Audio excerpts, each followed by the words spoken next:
Are you ready to branch out, to take a leap of faith, to love yourself and others fully? Then let go of whatever no longer serves you to take action now on Get Rooted Radio with Erica Gifford Mills, living it up, loving it up, and letting it go. Erica will energize and excite you to power up your passionate dream that sets your soul on fire.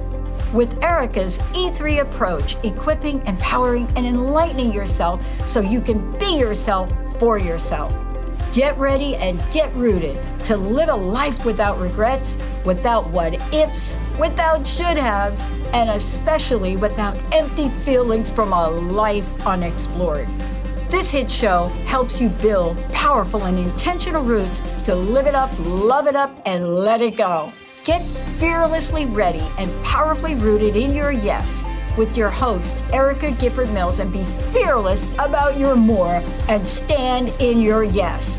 Now on Get Rooted Radio.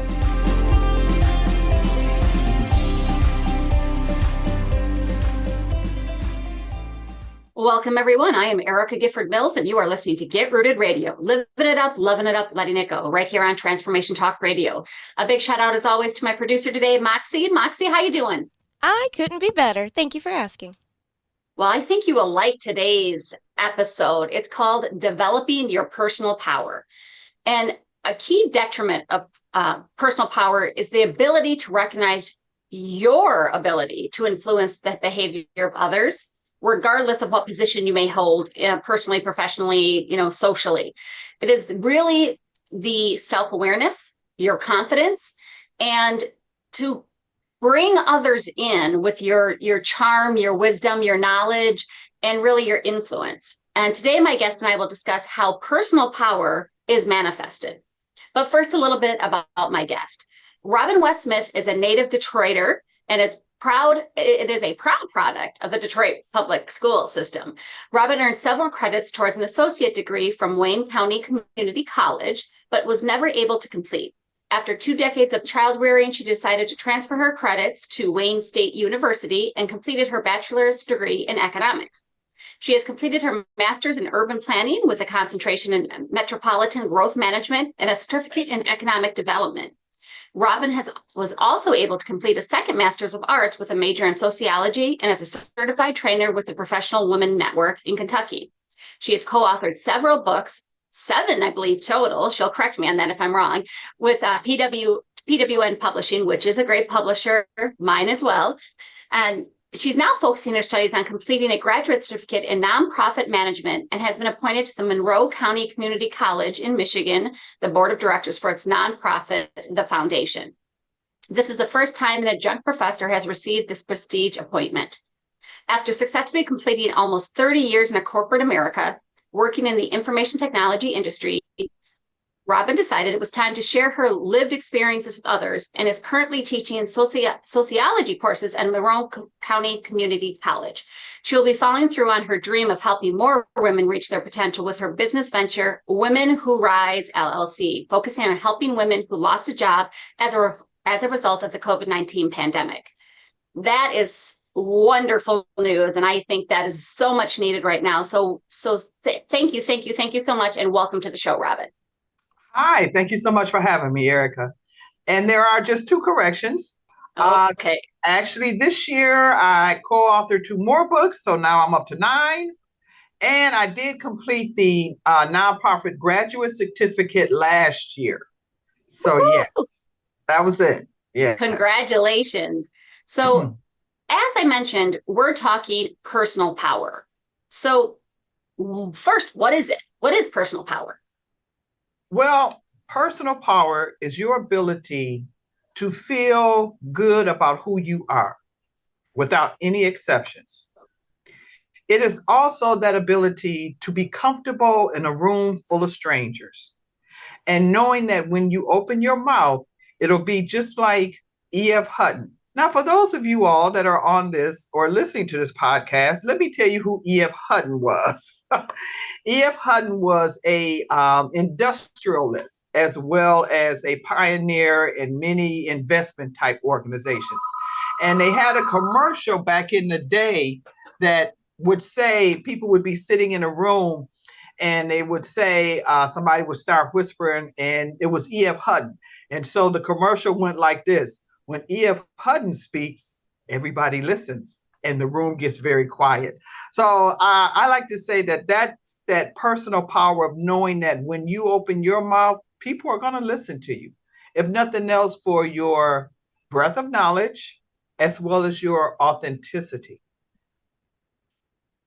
I think that is a very good point. And I know you wrote in one of your co-authored books that women have found it difficult, really due to societal norms that really suggest that women should behave in a certain way with very specific behaviors, and really focus less on developing that personal power and focusing on other things. So what would you say about that, and how do we start overcoming that? Okay, well, that requires, in some women's cases, therapy. It can also require a spiritual connection, which is what I did do, both therapy and a spiritual connection. And in developing that, you also have to learn how to be comfortable with you. And what I mean by that is that it's okay to go places by yourself, like take yourself to dinner. For me, the shopaholic, generally that's how I kind of like reward myself for my accomplishments. By the same token, you also have to know when to speak and when not to speak. Now, that was a little difficult for me in my early years because I am a very opinionated woman. But by the same token, I had a friend who once told me that you have to learn how to think like a man, but act like a woman. And I always wondered, what did that mean? Now, I'm not talking about what Steve Harvey did years later, because this was said to me over 40 years ago. But in that light, I had to understand that my power came from being a woman, and that in spite of all of the obstacles, it would still be the advantage that I would have, because if nothing else, a beautiful woman walks into the room and she's dressed appropriately, she's going to get attention. Now, the next thing is what comes out of her mouth. I think that is a good point. And it's learning. And I think it's funny because sometimes people say, men are better at this, women are better at this. And you're absolutely right. Mm-hmm. Men have their advantages, women have their advantages, because we were made differently. And we need to embrace those differences to develop our personal power. And I like how you said that, it does take a full-bodied approach, right? Mind, body, and spirit, mm-hmm. to really grow that personal power. So acceptance is one of those things, right? To allow yourself to love who you see today. And I want to talk a little bit. So even if you don't, some people think personal power has to do with what you call in your book positional power. Mm-hmm. So let's talk about that, positional power versus personal power. Okay, so when I talk about positional power, that simply means you're given an assignment, you're given a position, and it's a position of, quote, authority. But it is how you utilize that positional power. Again, you can be in charge of something just by an appointment, but that doesn't necessarily mean people will respect you because you're in that position.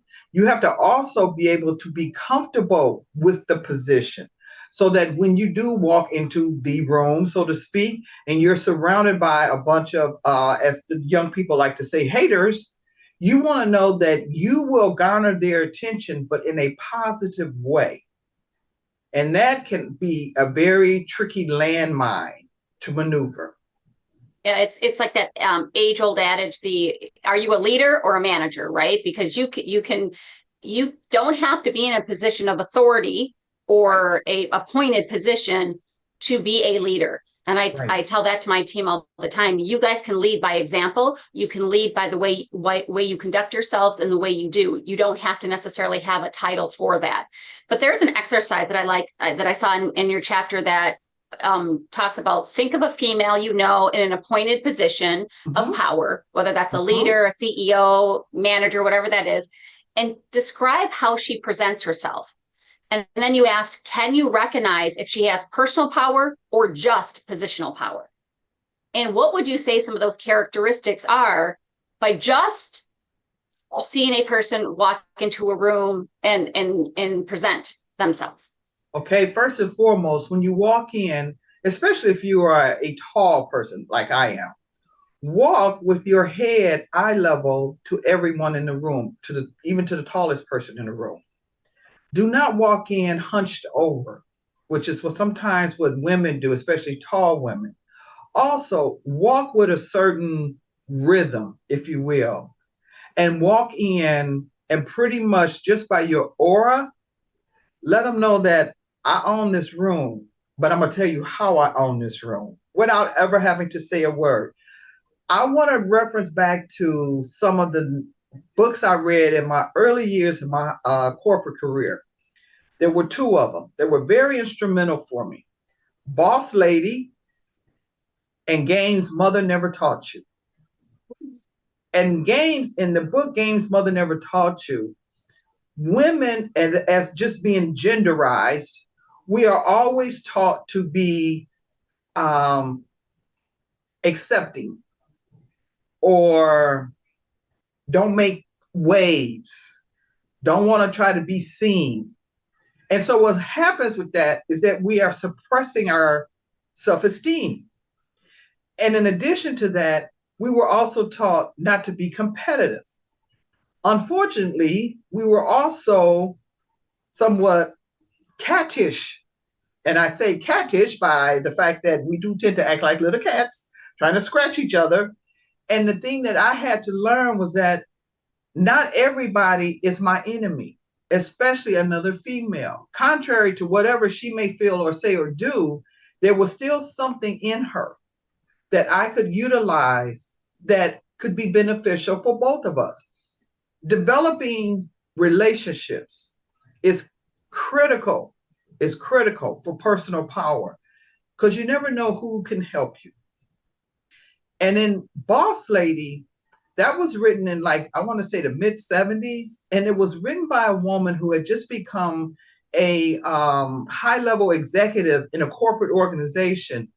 And she was having to maneuver the mostly male environment and having to learn some of the tricks of the trade because she knew that in the good old boys room, they're not going to share those things with her. But she managed to develop relationships with some of the key people.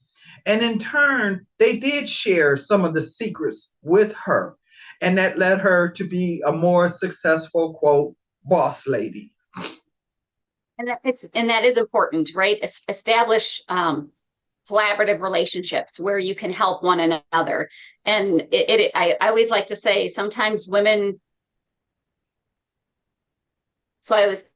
girls compete, women collaborate, right? So we need to help one another grow, right? If you've reached the top, put your hand down and pull the next person up.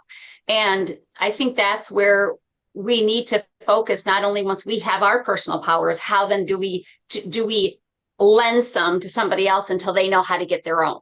And I think that's really important. So let's take a quick break. And when we come back, we're going to talk about stages of leadership. But before we go, Robin, tell folks how they can reach you. Okay, well, I have an email address. It is westsmith57 at S as in Sam, B as in boy, C as in Charlie, global.net, which is the best way to reach me. I tend to not want to give out my phone number, and I don't have my website built as of yet, but it will be soon. But right now, the email is my direct contact, and I do reply to email within a 24 to 48 hour period. Perfect. Thank you so much. You are listening to Get Rooted Radio with Erica Gifford Mills. Living it up, loving it up, letting it go. Stay tuned. We'll be right back.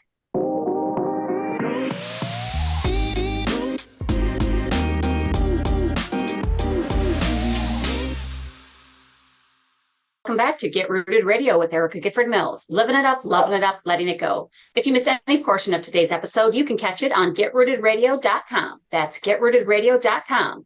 Don't forget to subscribe online to receive the latest news, events, specials, and words of encouragement. Go to getrootedradio.com. Welcome back to my guest, Robin West Smith. Thank you so much for being on the show today. Thank you again. Enjoying every minute of it.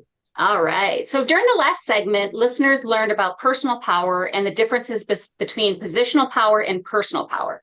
During this segment, I'd like to talk a little bit about the stages of leadership, because there are very many different types of leadership. Mm-hmm. And I think the stages that you reference are really good as we develop one's personal power, because it really allows us to manage the 4 stages that you reference. So that's the crisis leadership, the strategic leadership, the servant leadership, and pass it on leadership. So let's talk a little bit about each of them. So first, the crisis leadership. What do you mean by crisis leadership as a stage?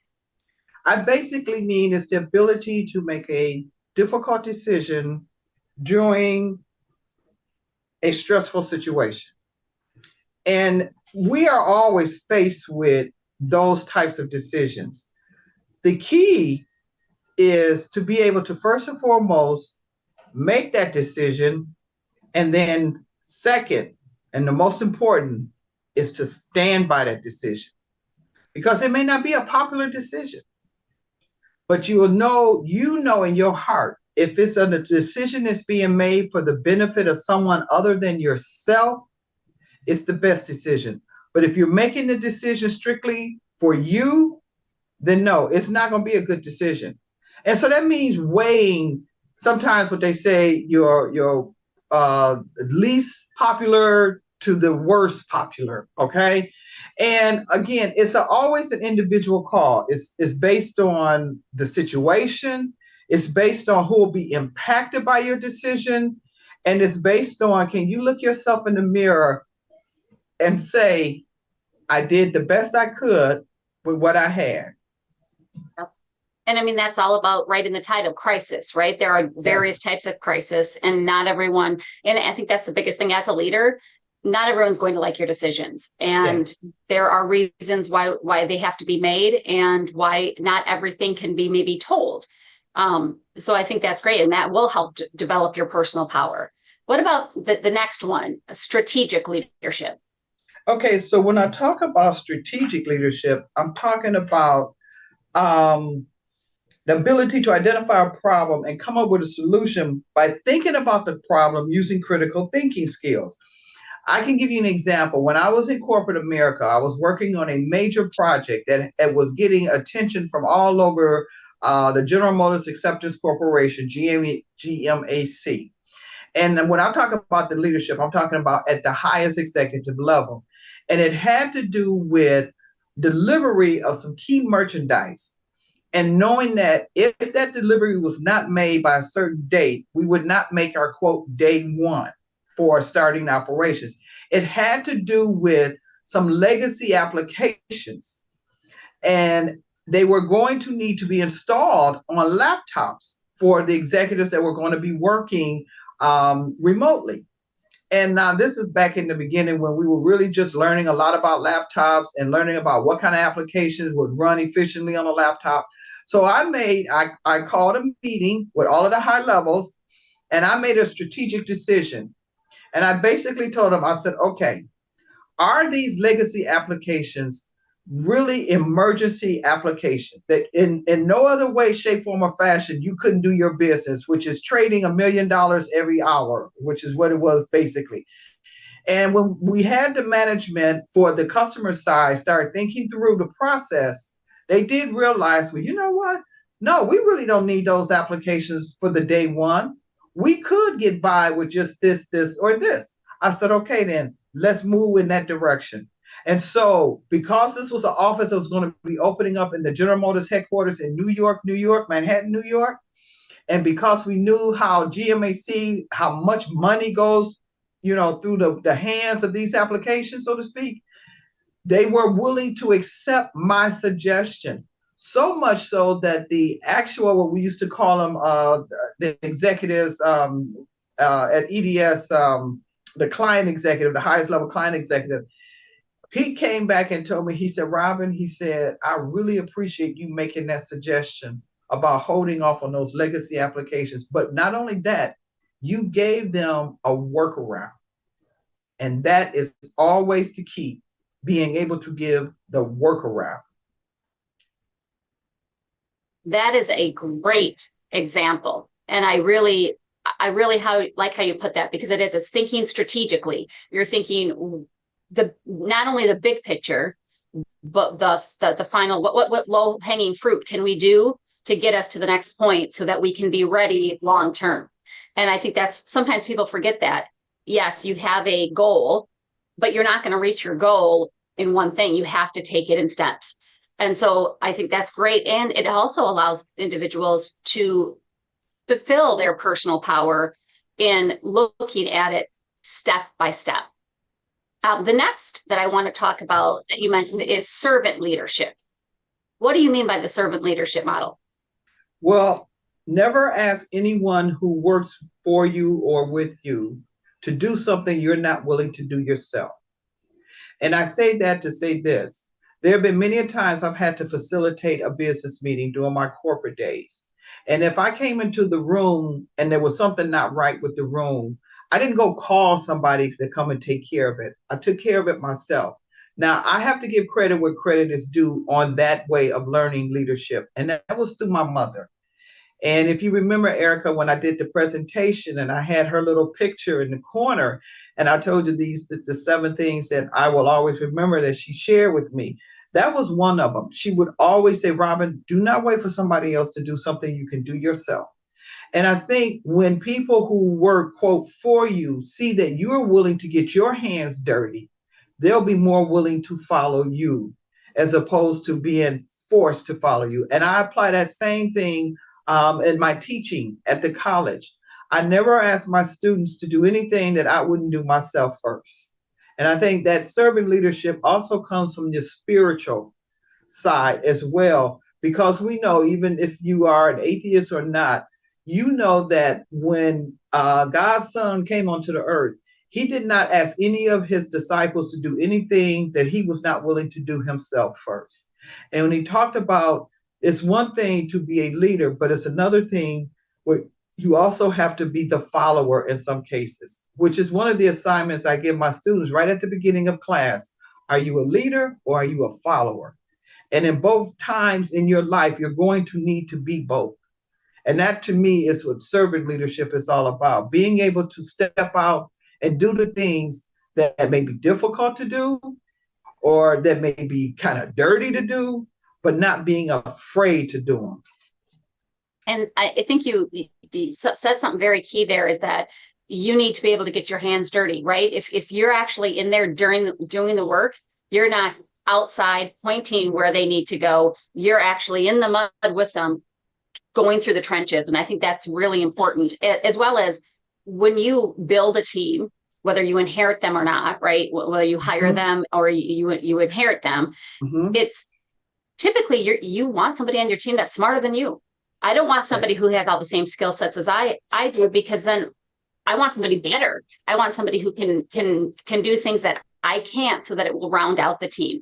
And I think that is really important as a servant leader, to acknowledge when you don't have the same abilities and somebody is better than you to do that. Yes. So the final one I want to touch on is pass it on leadership. What do you mean by pass it on leadership? So when I'm talking about pass it on leadership, I'm talking about how the Webster Dictionary defines it. And let me just kind of read quote from the book.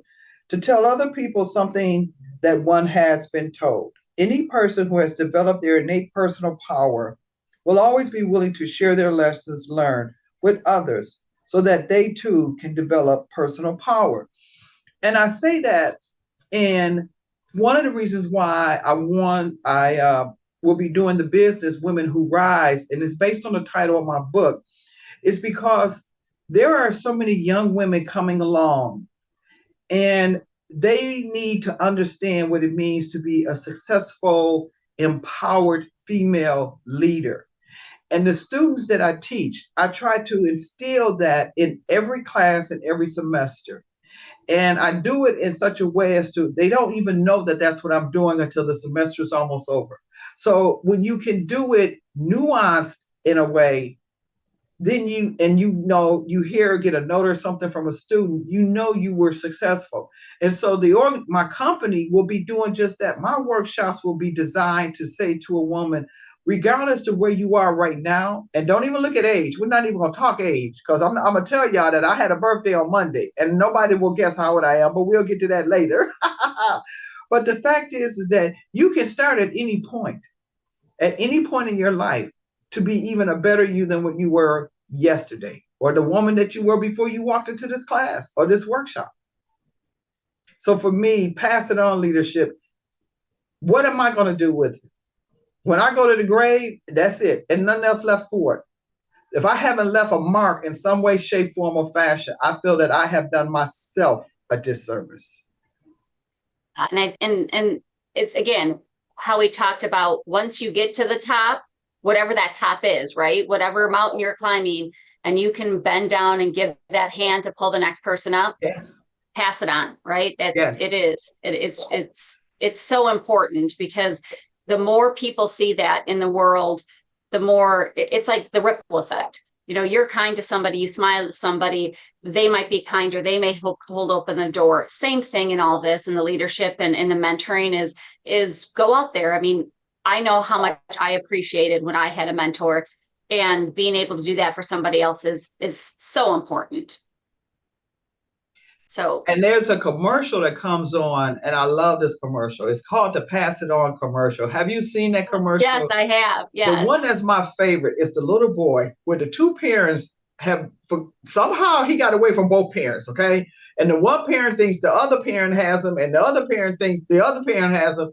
And the curtains raised on the stage, and there their son is sitting in front of the piano, anxious to play the little tune, the little notes that he learned, not realizing that there is actually someone who's about to come out, a pianist. I guess you would call him the person who plays the piano very well. I forgot what the official term is. And he just comes and he stands behind the little boy without being intimidating to the little boy and starts playing along with him. And the little boy and he complete the little song, and the parents are sitting there. Initially, they are a little bit embarrassed, but then when they see how the crowd responds, then they kind of like sit back and they look at each other like, did you set this up? No, did you? I thought you did. All the time not knowing it was their son who was just curious. Oh. And the person who was supposed to play, the classical pianist that was supposed to play, felt an opportunity to help the little boy build confidence in that quick second of being on that stage in front of all those people. Pass it on. Pass it on. And that's where I think let's take a quick break. And when we come back, we're going to talk about assertiveness and the 7 layers of awareness. Before we go, Robin, tell listeners how they can reach you. Again, you can reach me via email at West Smith. Let me spell that out for you. WESTSMITH. The number is 57 at S as in Sam, B as in boy, C as in Charlie, global.net. Their website will be coming up soon for Women Who Rise, and I will let everyone know. But again, feel free to email me. I do reply to emails within a 24 to 48 hour time frame. Thank you so much, Robin. I am Erica Gifford Mills, and you are listening to Get Rooted Radio. Living it up, loving it up, letting it go. Stay tuned. We'll be right back.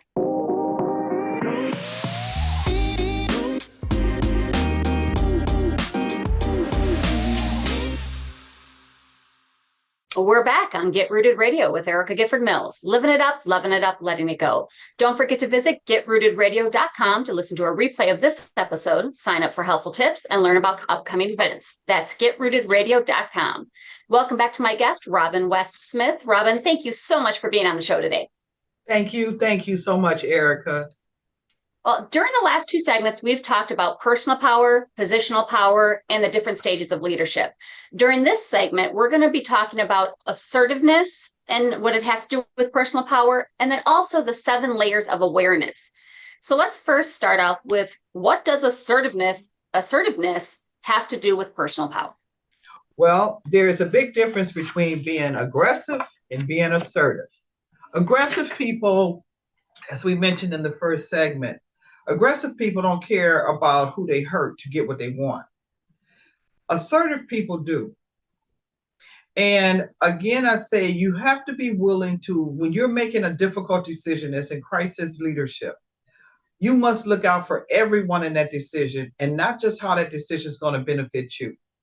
And so when I like to distinguish between assertive and aggressive is I see myself as an assertive person because I have no problem with saying what I want to say and approaching whomever I need to approach. However, I also understand from a, let's just say empathy perspective that I don't have to step on somebody to get ahead. It's enough out here for all of us.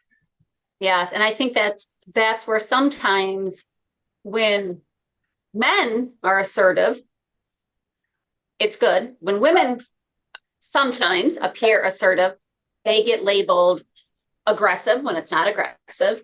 They get ruled the B word because, Moxie, I don't want to get in trouble and say that naughty word on the radio.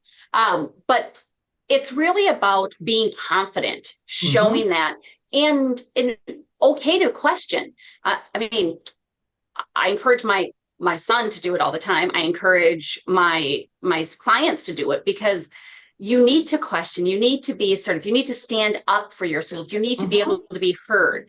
And that is different than being aggressive, just like cocky is different than being confident, right? You've got those different things. And I believe that it has almost everything to do with your personal power.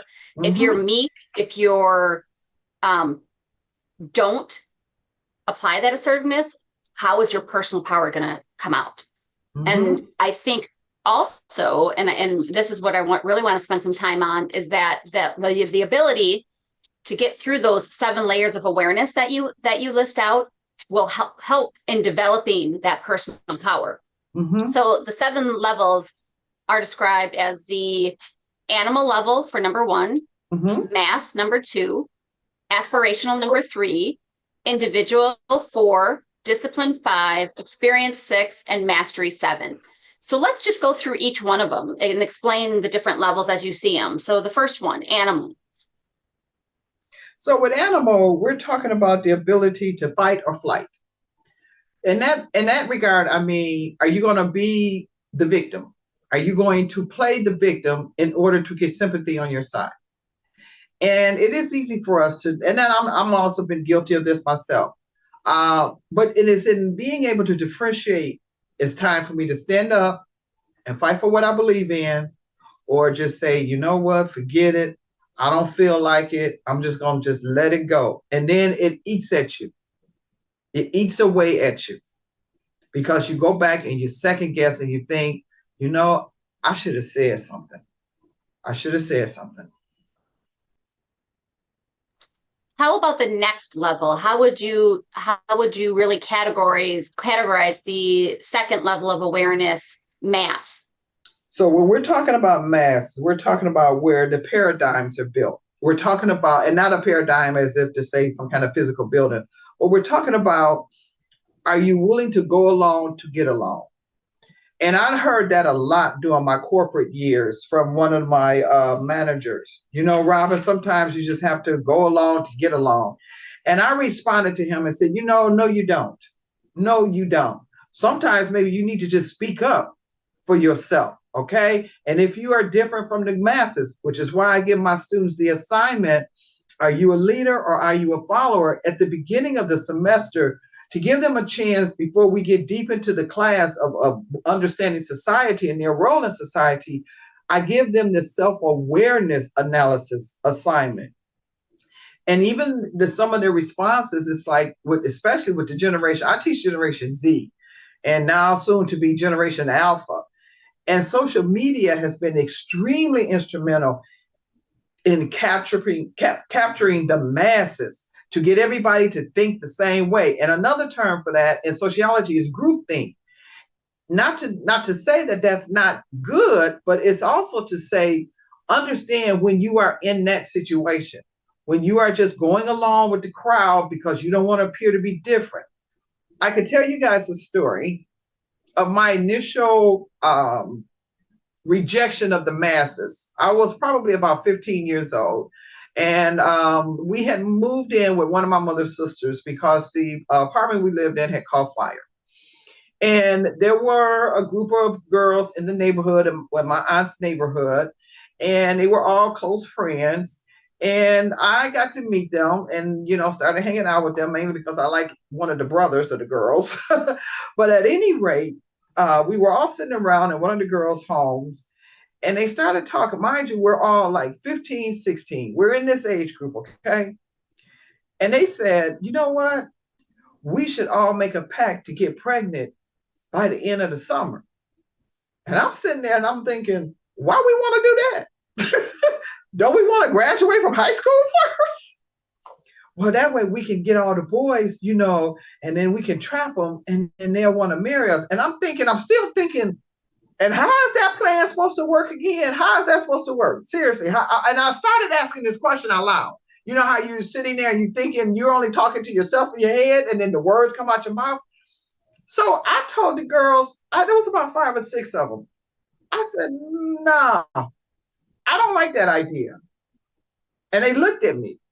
What do you mean you don't like it? I just don't see the benefit of that. Why do I want to bring a human being into the world and I'm just barely taking care of myself? So guess what happened? I got ostracized from the group. Now, mind you, it was no big deal for me because I didn't go to the same high school they were going to. I was going to a different high school anyway. Just because we were living with my aunt, I still stayed at my high school.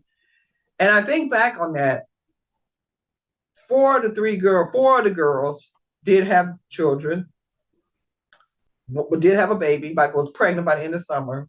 One suffered a miscarriage. And as the years progressed, I happened to just touch base with somebody who knew all of us. And the stories I heard, one in particular, her son ended up spending life in prison for murder. And I thought about that. I said, I'm going to tell you, Erica, why I didn't do what they wanted to do. Because of what my father had said to me. And my father had said, if you get pregnant before now he had told me this when I first started high school. He said, if you get pregnant before you graduate from high school, I'm going to break both your legs and then I'm going to go kill the guy who got you pregnant. And so in my thinking, during my crisis thinking and the masses thinking, I'm thinking right then and there, number one, I don't want my daddy to have to kill nobody and spend the rest of his life in jail. But number two, I happen to have some nice, long, gorgeous legs. And I loved my legs. And I did not want to have my legs broken because they needed to get me through the rest of my life. And so that was how I made my decision, literally, just from that. And I feel so bad that there was a mentality that was out there like that in the, after the 60s, okay? I'm going to say after our free love decade in the 70s and in the 80s. And we got to the point to where it was children raising children. And then look at what happened to our society. The long-term effect of that. So it is, definitely. So awareness, level 3 or level 2 mass, make sure we're getting through that stage for sure. So the next couple levels, you have aspirational, individual, discipline, experience, and mastery. What level 3 as aspirational? Well, again, like I said, I told the girls, no, I got some things I want to do. Yeah. And a baby's going to kind of hold me back from doing those things. So I was aspirational in my high school years. Yeah. I wanted to do things. Yes. Yeah. And I think it just flows right into level 4, the individual. Yes. Oh, yeah. Like I said, they were all going to the neighborhood high school and they even tried to talk me into transfer. And it was like, oh, no. I said, I tell you what, I said, I will come and visit the high school. And then I'll tell you guys if I want to transfer. I did. I went individually. I paid a visit. I wanted to get the full context of the school. I didn't need to do that because I already knew I wasn't going to do this. But not to mention the fact that because I got my own personal eye level exposure, if you will, I went into the waters. I came back out. I said, man, I'm going to stay where I'm at. They said, well, you got to take 2 buses to get to your school. I said, that's all right. But it's going to get cold. I said, that's okay. Because I knew what my dream was. And I knew it was going to require me to continue to be reliant on the individual I believed myself to be. which I think flows directly into level 5, that discipline. You were disciplined to still take that approach. Yes. Yep. Yes. And I got that, thank God, from the many people my mom exposed me to at an early age who talked to me about disciplining yourself. You know, don't just let your mama and your daddy discipline you. Learn how to discipline yourself. So we're coming up on our next break, but I want to just quickly get through level 6 and level 7, experience and mastery. What would you have to say about those levels of awareness? Experience is learning how to make your mistakes, admitting you've made a mistake, be vulnerable, and yet continue on. Because no life lesson is a valuable lesson unless you learn something from it. One of the things we used to have to do in our projects, what were our lessons learned? The last and most important is the mastery. I took a course, it was a self-developed course many, many years ago about self-mastery. And it wasn't, I would say, not necessarily religious per se, but it still gave me information to help me understand how to take all of those levels, combine them into me, and still be comfortable no matter what. And I think let's take that quick break. And when we come back, we're going to finish out the show with tips to manifest personal power. This is Get Rooted Radio with Erica Gifford Mills. Living it up, loving it up, letting it go. Stay tuned. We'll be right back.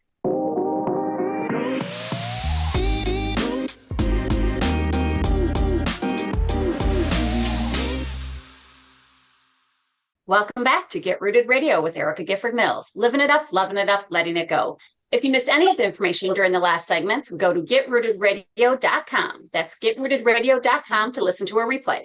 Don't forget to subscribe, sign up for tips and special events, and pricing for upcoming coaching sessions at getrootedradio.com. Welcome back to my guest, Robin West Smith. Robin, thank you so much for being on the show today. And my pleasure. Definitely enjoying it. Well, I'm so glad you could join as well. So during the last few segments, we've talked about personal power, positional power, stages of leadership, assertiveness, and levels of awareness. And now this last segment, I really want to wrap it all together and talk about helpful tips for our listeners to really stand in their personal power. So Robin, what are some main takeaways listeners should know to manifest their personal power? Well, the main takeaways, I would say, is always to start with the mirror test challenge. And what do I mean by the mirror test challenge? I mean simply this. You find a mirror and you stand in front of it for 10 minutes. And then you ask yourself a very simple question. Looking in the mirror at you. No makeup, women. Okay, this is just you, the pure you. Am I comfortable with being authentic and vulnerable? And that answer has to be an empathetic yes. And I say that because we're going to be challenged with many things in life. And our ability to maneuver through those challenges are critical. But at the end of the day, you are all that matters. And when you are looking in that mirror, and you're looking at you and you say, I'm all right. I'm comfortable. I'm good with what has happened today. And that to me is the tip of all tips. I mean, you can, of course, purchase the book and read my chapter, but I say I like to sum it up like that. And I think you're right. We're perfectly imperfect. Mm-hmm. And we always want to strive for having that growth mindset, that personal development, but we have to be happy where we are today in order to get any place. And being authentic and vulnerable and acknowledging our weaknesses, embracing our strengths, and know that we are unique because of all those, right? There's only one you. There's there's copies out there, but you're the original. And so if you can stand in your imperfection, I think that's really, it's about that self-love. If you have that self-love, that personal power will come out and you'll be able to do so much. It'll radiate. There's another book I would recommend, and this book is called The Myths of Individualism. Social forces always will be shaping us. However, how we deal with those social forces shapes our individualism. Back in the second break, we talked about the individual, the level of awareness of individual. The myths of individualism help you to understand how not only how you are, but how you also work in a society that may tend to work against you, and how you survive in that society. Because we have to live in society. We cannot go live inside of a building in an apartment and never open the door. We have to interact with society. And I think, quite honestly, this is where the pandemic caused a lot of frustration for a lot of people, because they didn't know how to go first into themselves. Being in the pandemic, you couldn't go nowhere. But then when it was time to come back out, they were still not sure how they were supposed to act. It's like, it was only a year and a half, okay? Nothing really changed that much, but there were people who had difficulty making that transition again. Yeah. And I think that's important because, you think you're one person, and then this happens, and then you kind of start reevaluating where you're at, your goals, your values, and moving on. And that's so important. Any last thoughts for our listeners?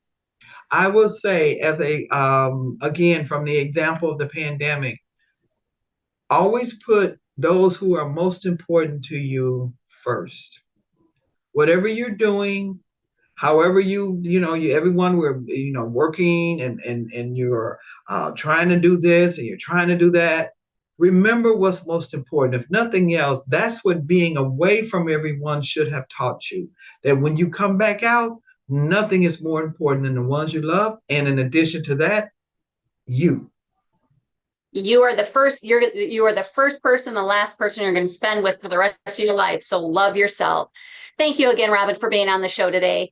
I want to thank you all for tuning in to Get Rooted Radio. If you missed any part of today's episode or want to listen again, go to getrootedradio.com for the podcast. And don't forget to tune in the first and third Monday of each month at 5 p.m. Eastern, 4 p.m. Central, and 2 p.m. Pacific, right here on Transformation Talk Radio. Before I sign off, ask yourself if you are living a rooted life. Are you loving yourself? Are you standing in your personal power? And if the answer is no, set up your free Empower Hour call with me. No charge, no obligation. Go to getrootedradio.com to find out how I can help you take that action now. And if you are ready to live, love, and let go, then my new award-winning book and companion workbook, The Rooted Life, Live, Love, Let Go, is for you. Check out the bundle deal at the getrootedradio.com under the author section and order your signed copy today. Thank you for tuning in. Have an amazing day. And I'm looking forward to the next time on Get Rooted Radio with Erica Gifford Mills. Living it up, loving it, letting it go. Goodbye, everybody. Thank you for listening to Get Rooted Radio with Erica Gifford Mills. Living it up, loving it up, and letting it go. Visit getrootedradio.com if you've missed any part of this hit show, and tune in on transformationtalkradio.com to live fearlessly in your more and powerfully rooted in your unlimited yes. For more information and to work with Erica directly, visit getrootedradio.com. That's getrootedradio.com, and get ready to live it up, love it up, and let it go.